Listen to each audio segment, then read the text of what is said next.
listening to the Lutheran Ladies Lounge podcast. I'm Sarah. I'm Erin. I'm Bree. And I'm Rachel. It is New Year's Eve tomorrow when this podcast drops. Happy New Year early. Happy New Year's Eve. Eve.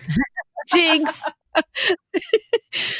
Which means we have made it to the end of 2022, which means this is our annual Wishes and Prognostications episode. So we're going to look back on the last year, maybe revisit a few things that we put in last year's episode, and then we're going to give you some new, fresh, shiny wishes, blessings, and prognostications for 2023 because it's that time of year. So first, we're gonna recap 2022.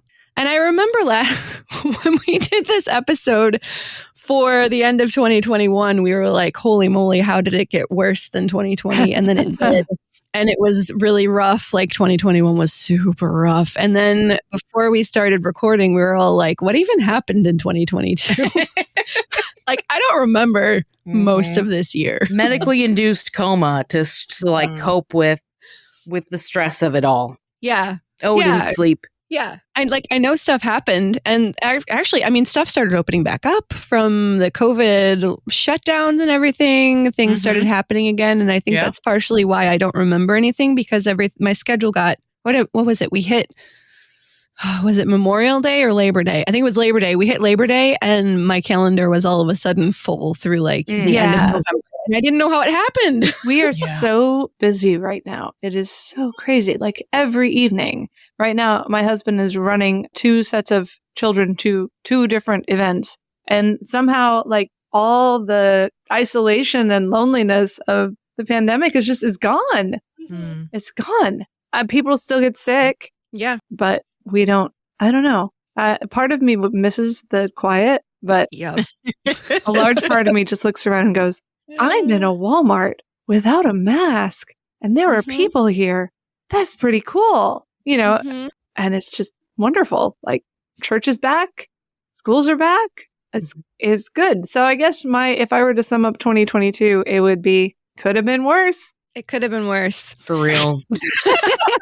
I mean, we could be in the middle of World War III right now, you guys. Yeah. And we're not. We somehow avoided that one. So that's a win. Good. Oh, yeah. A win. And this was, for me and for my family, there was just a modicum of healing that went on this year that we definitely needed. So let's hope and pray that trajectory sort of continues and we stay out of World War III in 2023 as well. That would be nice. I know personally, we talked a lot about therapy in the last several years, and I actually started going to therapy this year.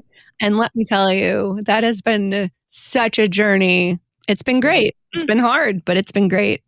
Oh, man. And it was so wonderful, like you were saying, Rachel, to just like go back to stuff. We go back to the symphony. Finally, we didn't have to show our vaccination cards or tests or whatever you had to show to get into places. Like the first time I bought tickets, I was like, I don't have to, like, I can just buy tickets and walk in. This is amazing. It's just, we got so much of that freedom back to just kind of do stuff. It was wonderful. 2022 kind of broke me, I think. Really? Honestly, like 2020 was weird. 21 was awful. Just sad. Yeah. And 22, I think it just, for me, was a carryover of 21, but nothing, like none of the darkness, none of the sadness, none of the like agitation had ever been addressed in a wholesome way. So I've dealt with some life changes, even in the last few months, that are sort of a result of COVID and what that means to be someone in the workplace and work from home and managing teams. And this was probably the first 9 months of this year was very dark. And I'm only realizing now, where I was. Yeah. But I'm out of it. I'm getting out of it. Oh. That's good. Thankful. Yes.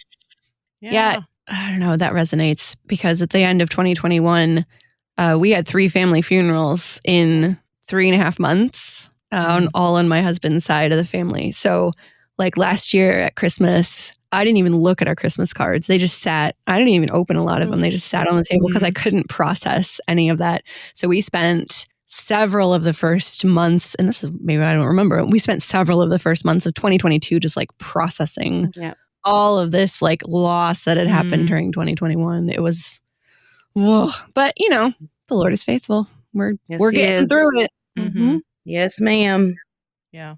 I don't know. For me, 2022 it felt much more like things were getting back to, I don't know, things had settled in. They were no longer in crisis mode. We'll say it that way. Yeah. And things are like with work, with short-term volunteers serving on the international mission field. That has definitely started again. So we're getting busier and busier with that type of stuff. All of my social stuff had already, I feel like, sort of picked up again by the time 2022 was starting. So I don't necessarily notice a big difference there. But, well, actually, one more reflection for 2022. I don't know what it is, but sometime in October, I don't think there was anything that triggered it in particular, but maybe it is, as you guys are talking about, like all the things that happened during the last 3 years. Maybe it is somehow a little related. But anyway, during COVID is when I first got Wi-Fi at home. Whoa! And I remember that. It was, yes, it was a major thing in my life. And I got it. And of course, with the arrival of that, I did, as you would expect, start watching more TV shows that were then available to stream and that sort of thing. And not like I've never been a binge watcher, but anything. Anyway, I was doing that more. But then in October 2022, one evening, it was a rainy evening and I was tired and I was like, you know what?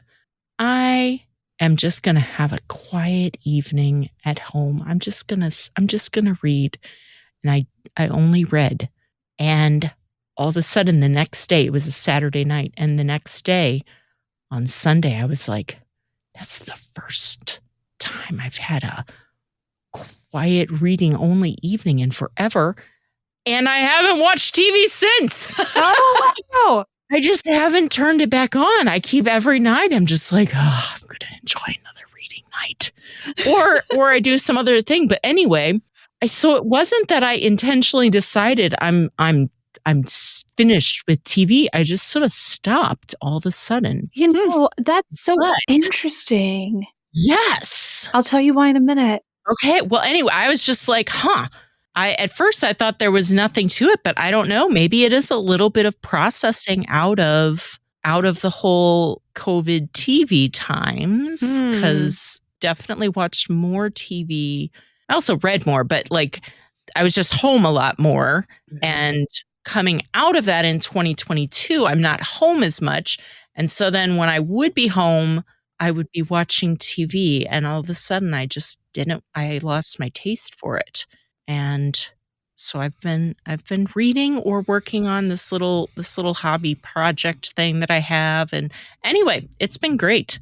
So Rachel, what did that call to your mind? So one of the big things that happened to me in 2022 was I started spending a whole lot less time on social media, which has been a multi-year process, as you guys know. But I had sort of configured my brain so that I had trouble falling asleep without, I would put on a documentary.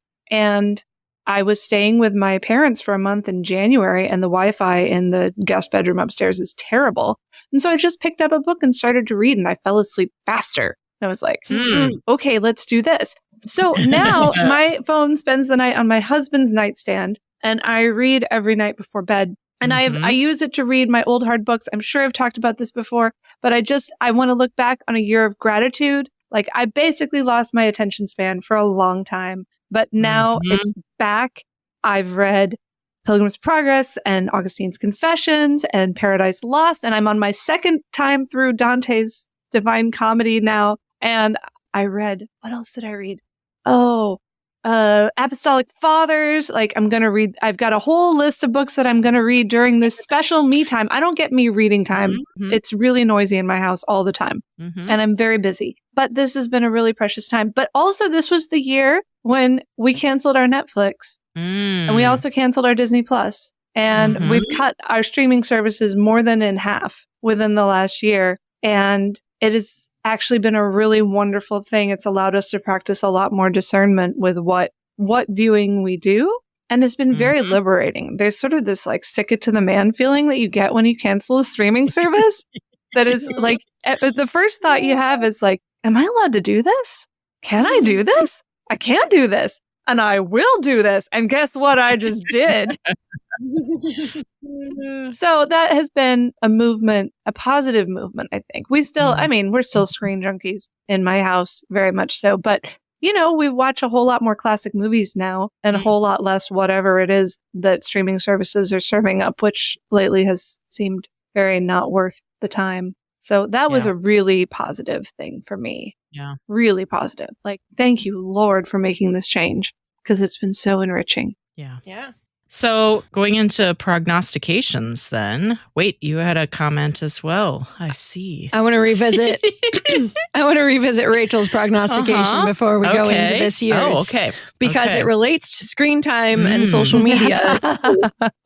So Rachel's prognostication from last year is eerily close to being true, which is, I think I screamed when I read this. So her prognostication said, disillusioned with the pandemic lifestyle and desperate for a new way to stick it to the man, young people everywhere are going to rebel against their parents, their culture, everything by burning their electronic devices and going old school analog, as they have already done with Facebook, so they will do with Zoom, Discord, Schoology, Reddit, YouTube, and the like. Tech stocks will crash. Advertising agencies will go bust overnight. Retailers will scramble to reclaim brick and mortar space, and TikTok will begin playing public service announcements on Bounce TV right after the jitterbug phone spots. Social media, it's not just for young people anymore. So, we've had a Twitter upheaval in the last few months. Facebook stocks really did crash at one point during the year. Like, social media is in a weird space right now. So, and nobody's talking about it in terms of like a user base erosion. Everyone's talking about it in terms of like poor business decisions or the inability to actually predict where consumers are going to go next. But nobody seems to be talking about the fact that people are just sick of it. Yeah. There's a lot of people that are just like, meh, not doing it anymore. So not worth it. I'm just very amused at how eerily somewhat accurate that was from last year. I'm very happy. I'm very happy at how accurate that was. I wish it was more accurate, honestly. I can't wait to hear what your prognostication for this year is. I got a doozy. Yeah. I'm riding high on being almost right. And so I'm like, okay, well, if we prognosticate by just saying what we want the world to look like and it looks that way after a year, I'll definitely do more of this. Be bold. Right. All right. Erin. By 2022. What's up for next year? That's right. Well, along with that, I am prognosticating that more people will indeed turn off their TVs. And I'm circling back, honestly, to my 2021 prognostication, right? It was for the prognostication for 2021, I believe was analog hobbies. Yeah. I thought it was kombucha. That was the warning. Oh, okay. We had a warning. Okay. No kombucha apocalypses. Because kombucha is, some people took that up as an analog. Gotcha. hobby. All right. It's all coming back to me very hazily at this point. So it took over. Yeah. Sorry, I don't keep good notes on my prognostications for those who are listening, so it's all a bit fuzzy. But I'm sticking with my analog hobby prognostication, wish and blessing for people to turn off their TVs and take up the analog hobby, whether that is reading a book or, and this is actually something that I've been thinking about, but doing your crafts and your arts for church. I've been thinking about church banners, everyone. Oh. Banners and decorations for church. I was looking at our acolytes the other day and I'm like, oh, why do they wear these red robes? And they're enormous because we allow pretty young kids to be acolytes at our church and the robes are too huge. And I was like, why? I should probably make some new acolyte robes for my church. And then I was like, I look at some of the items in our church that were clearly handmade by dear Christian saints of old at our church who like hand needlepointed, who did like the hand needlepoint for the kneelers at our communion rail. They've got, beautiful little artwork. There are definitely things that are far beyond just the hobbyist's skill set and ability to reach but there are definitely also things that are within reach. And I thought about how much we treasure those kneelers. And I don't actually know who made them. I don't think anyone at this point knows who made them, except that we know some member of did those kneelers by hand. And so we use them year after year. And I thought, well, maybe there's things like that I could contribute to the life of worship in my congregation.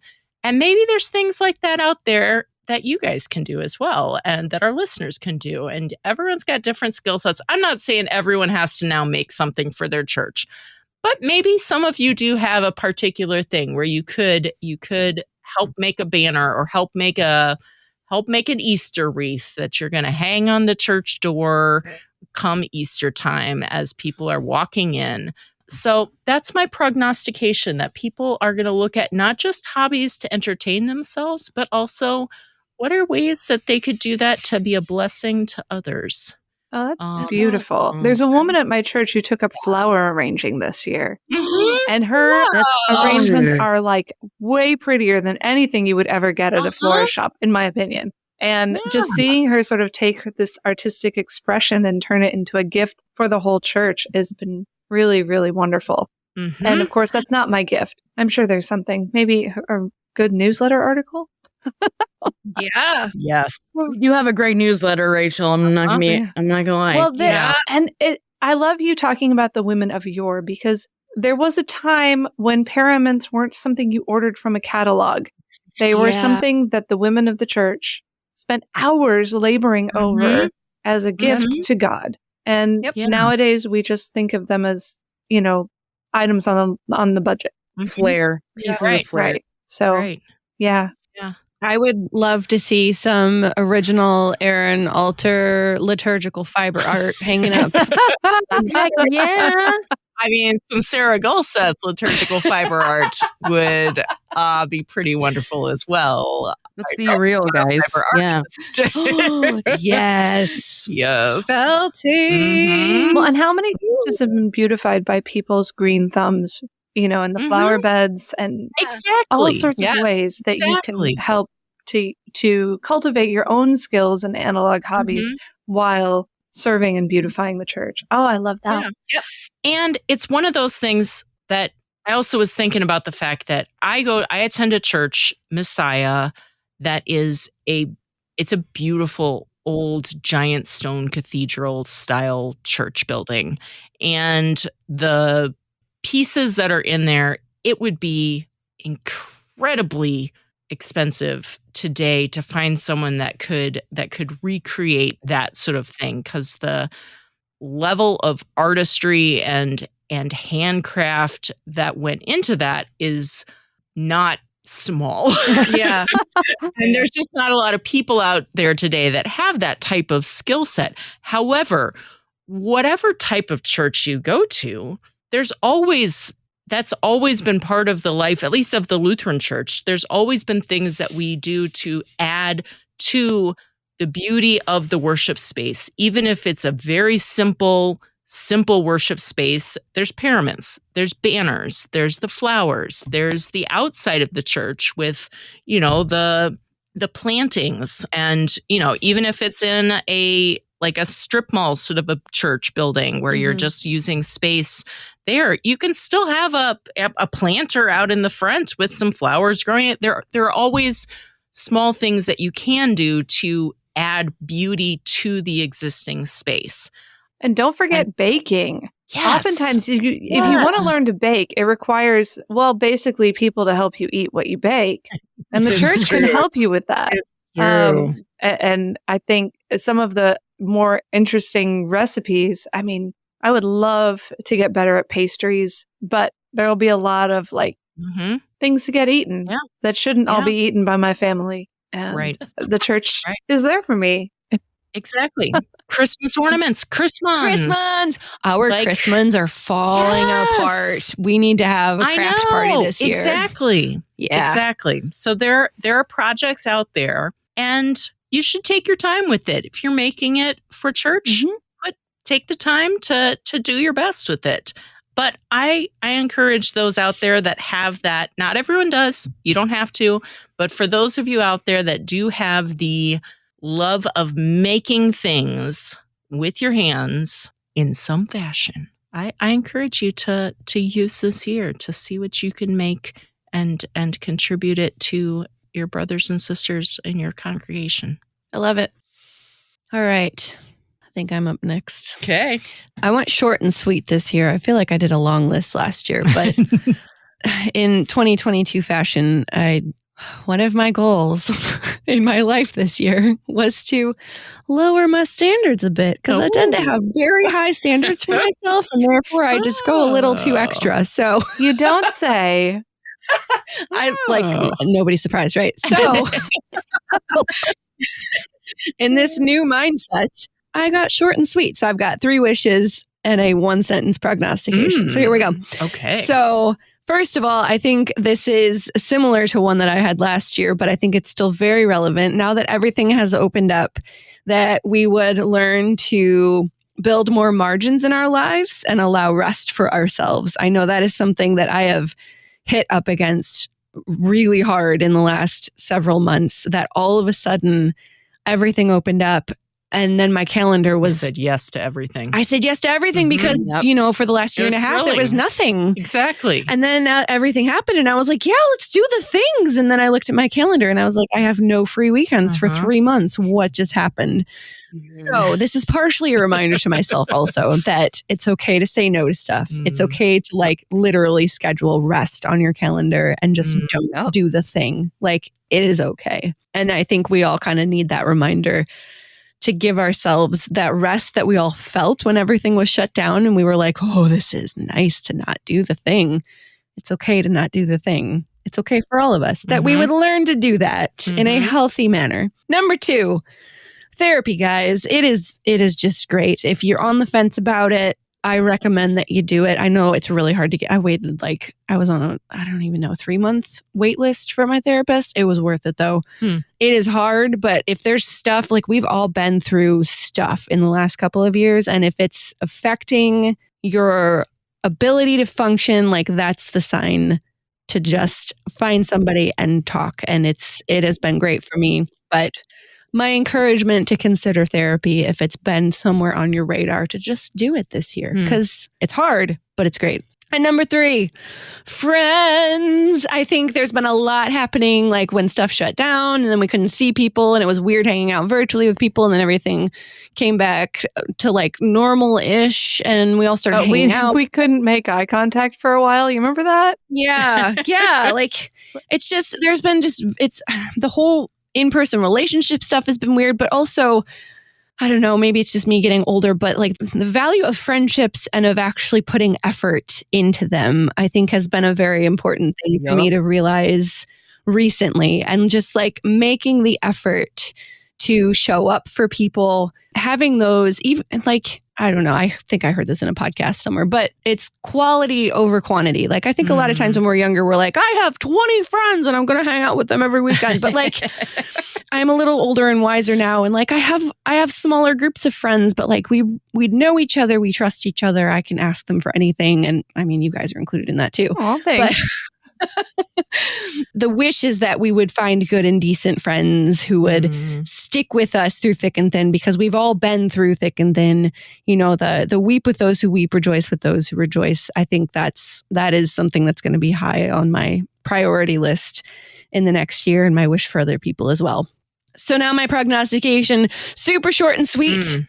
Seeing the need for mental health support, the government will assign every person a therapy dog that will be allowed to be taken everywhere with us, including to work. All the therapy dogs at work. Oh, That's it. Wow. Oh. Dogs make me anxious sometimes.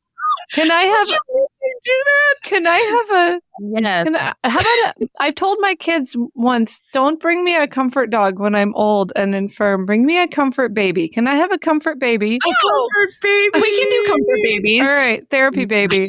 Mhm. That sounds very exploitative, actually, but I wasn't going to say it. But I'm glad we got there. how about therapy houseplant? Oh, yeah. We do that. Okay. I like it. I love Hey, I know, I therapy- love my dog. I do, but she does raise my anxiety levels sometimes when she's You know like, what? I need the Therapy thing. Dogs don't do that. They're specially Oh, trained. yeah. So the Therapy government's dogs going to are pay for the training? Hey, I'm not going into specifics here. Yeah, my comfort dog right now is giving me anxiety too because it's the end of the world at the moment because I won't bring him out. See? To be See, fair, yes. my animals are comfort cats. Mhm. So Comfort cat. It's I get the It's- spirit of what you're Yeah, wishing. yeah, yeah, It's yeah, yeah. fascinating. Exactly. No, I mean, Uh-huh. you already have cats and dogs and like cats in bookstores and dogs at Christmas tree farms. Does every Christmas tree farm have an old dog or is it just the ones I go to? oh, ours doesn't. Oh, Well, No. I mean, I've never been to a Christmas tree farm. Oh. maybe they get a Painful. tax break I if they don't- do. I I don't don't know. but Honestly, I yeah. really just want to have therapy dogs in the International Center every day. That was really the Mm. only that was thing. it. behind the Okay. prognostication. Okay. Do they I get just their think own name badges? Yes. They should. Uh-huh.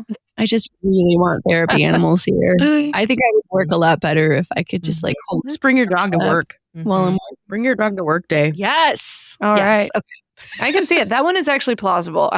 I'll just say it. I think pets at work could be a lot more likely to happen than some of the other things we've predicted in the past.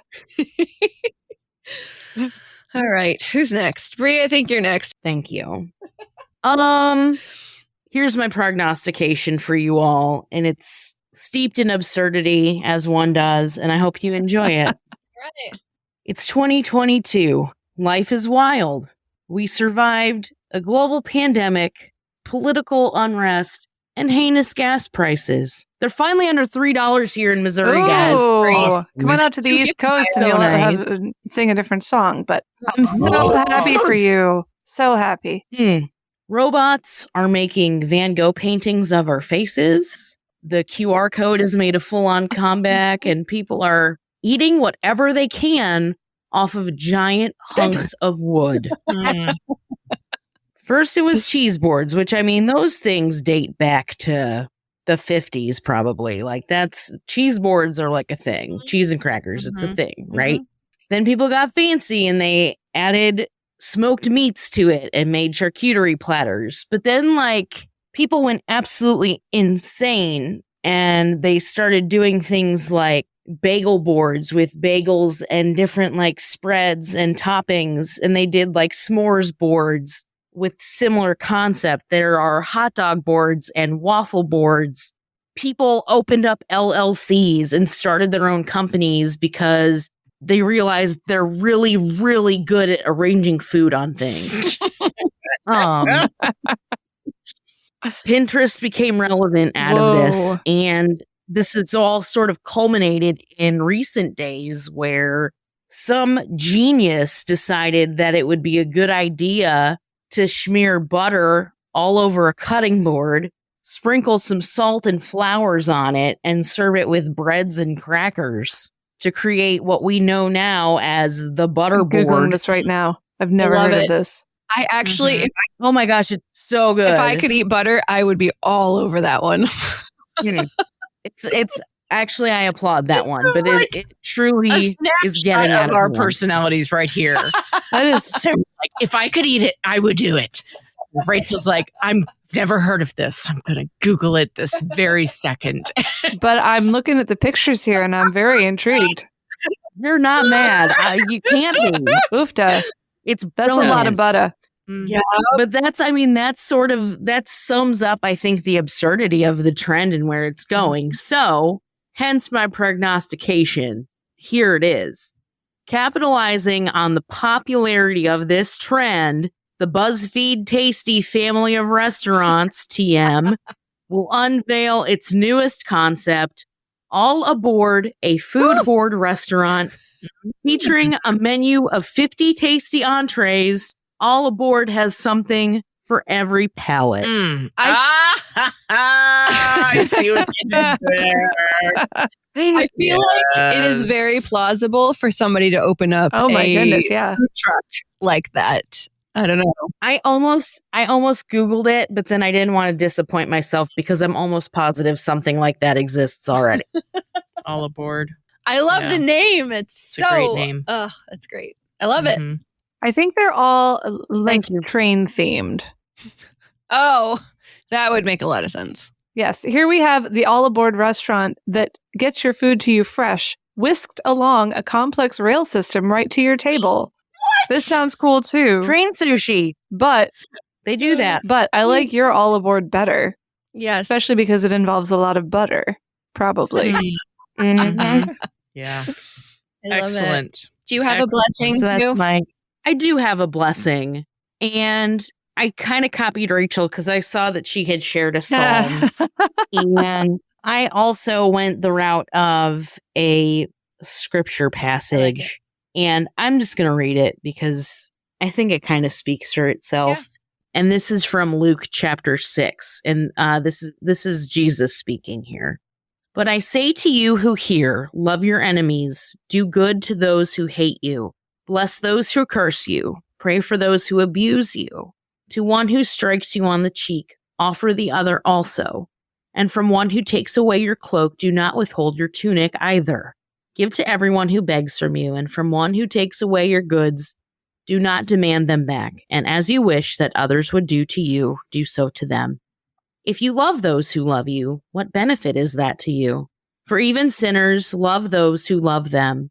And if you do good to those who do good to you, what benefit is that to you? For even sinners do the same. And if you lend to those from whom you expect to receive, what credit is that to you? Even sinners lend to sinners to get back the same amount.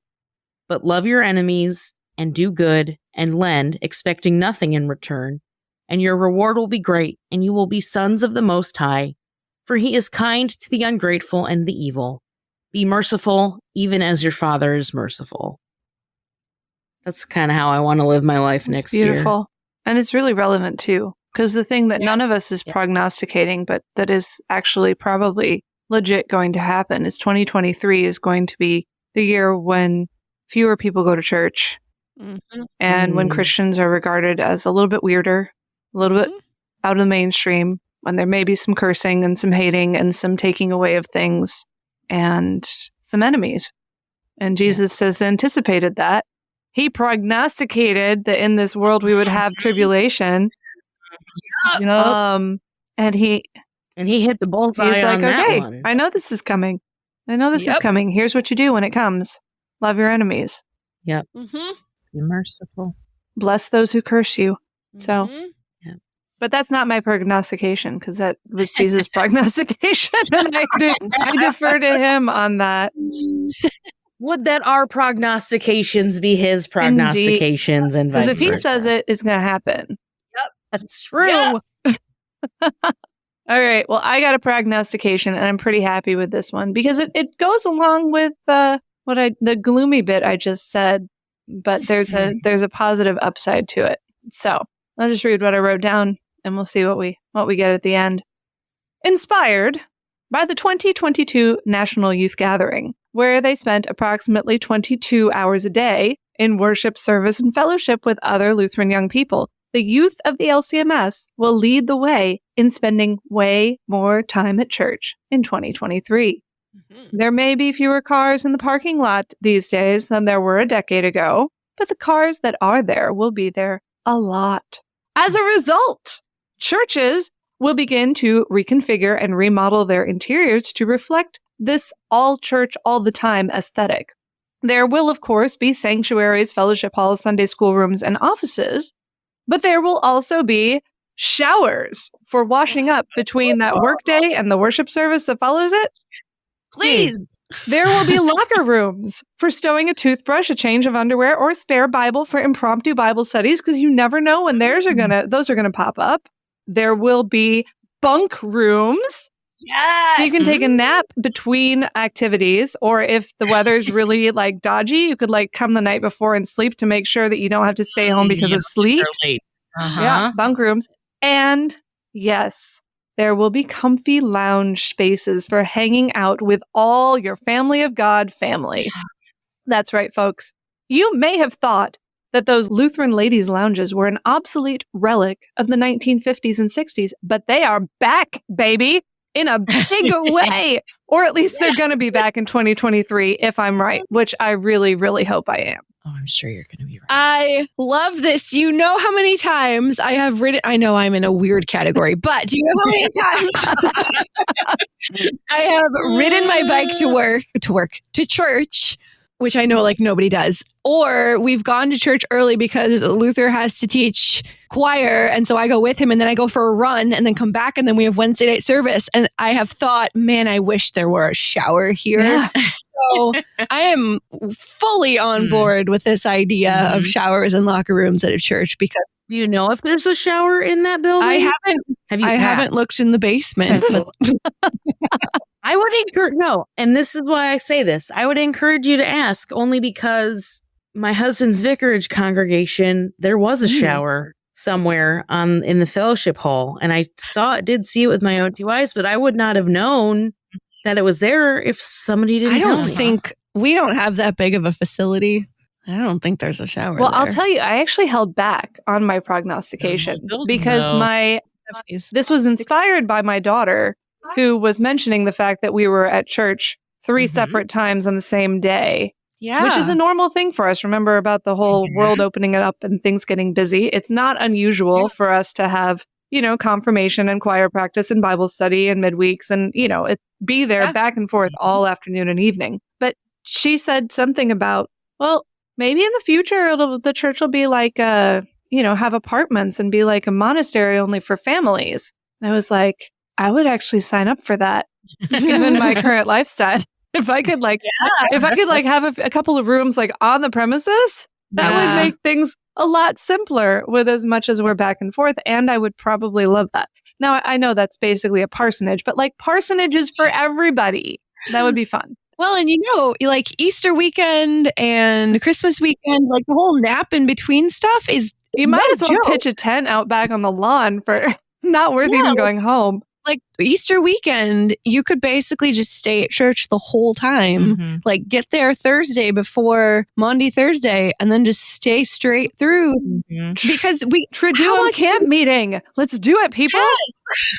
We drive back and forth so much over those days. I mean, it is a lovely thing to see a church that has so much activity going on outside of Sunday morning. Sunday morning, yes, I love to see a church that's busy on Sunday morning, but to see one that has people going in and out of it all week long is a wonderful thing. And to use that space, put it to use for, groups to gather and socialize and encourage one another, whether it's, they're cleaning or, working on the quilts or I don't know, brewing beer for a while. Analog hobbies. Exactly. Yes. Like use the space for that. And then that also becomes an opportunity to invite the community to come in and join some of those hobbies. Yeah. And make that space welcoming, as Rachel said, so that you want to just linger and spend time with each other there. I love it. Wednesdays are kind of my favorite days for that because we get there at about 2:30 in the afternoon and we stay there until about 9 o'clock at night. So I'm literally at church half the day on Wednesday, but we aren't the only ones that are there for a long time because we have kids choir at 4 and then we have dinner at 5 and then we have Bible study at 6 and then we have compline at 7 and then choir at 7:15. So like there's this whole lineup of activities. So there are a lot of people and a lot of kids that are just hanging out for several hours. And it is just the most wonderful thing to get to know people in those relationships outside of, because like a Sunday morning is busy. We're there, for divine service. We're singing in choir. So we're busy. We're going back and forth to Bible study in church. And like, you don't really have a lot of time to really get to know people. But when you're there with people for like 6 hours on a Wednesday and you get to have a meal with them, and it's the best. It really is. So I'll share a quote, talking about the connection between this, because you might think that building these kinds of communities and community spaces would be exclusive. And yet there is this connection between building strong communities within your church and your outreach. A quote from Tertullian: "It is mainly the deeds of a love so noble that lead many to put a brand upon us. See how they love one another, they say, for they themselves are animated by mutual hatred. How they are ready even to die for one another, they say." When the church loves each other, the world notices and they see a different way of living. And the Holy Spirit, through the word, invites them to be part of that. And it's a beautiful thing. So I will transition now into my blessing for you. And it comes from, it's built on my favorite Psalm, Psalm 27, verses 4-5. "One thing I have asked of the Lord, that will I seek after, that I may dwell in the house of the Lord all the days of my life, to gaze upon the beauty of the Lord and to inquire in his temple. For he will hide me in his shelter in the day of trouble. He will conceal me under the cover of his tent. He will lift me high upon a rock." So my blessing for you is this: may you find yourself more and more fully at home in the house of the Lord in 2023 and all the days of your life. So that's what I want for me. That's what I want for you. Be at home in God's house. I love it. Nice. Noise. Gonna be a good year. No doom and gloom. No doom and gloom. Just a little. So great. Just do it. Great Maybe a little. 2023. And if any of these things happen, we'll talk about it. I love that. I'm adding mine to the notes right now. Oh, good. Awesome. Talk about next year. Yeah, we'll be back with another one of these in a year, and we'll see what has happened in 2023 that we get to talk about next year. But ladies, we would love to know if you have any wishes or prognostications or thoughts about the wishes and prognostications and blessings that we've presented here. We'd love to know your thoughts. You can join us in our Facebook group, the Lutheran Ladies Lounge on Facebook. You can also follow us and tag us on Instagram at Lutheran Ladies Lounge. We do share extra content there as well, and in our e-newsletter, which you can sign up for in the show notes for this episode, or you can send us an email, lutheranladies@kfuo.org, and we'll get you signed up for that e-newsletter. You can find all of our podcasts at kfuo.org/Lutheran Ladies Lounge, or on your favorite podcasting app, or on the KFUO radio app. Happy New Year! Happy New Year! Happy New Year! You're listening to the Lutheran Ladies Lounge podcast. I'm Sarah. I'm Erin. I'm 2020. And if you need me, I'll be in the brand new Lutheran Ladies Lounge that I hope will go in at my church, like sometime this year.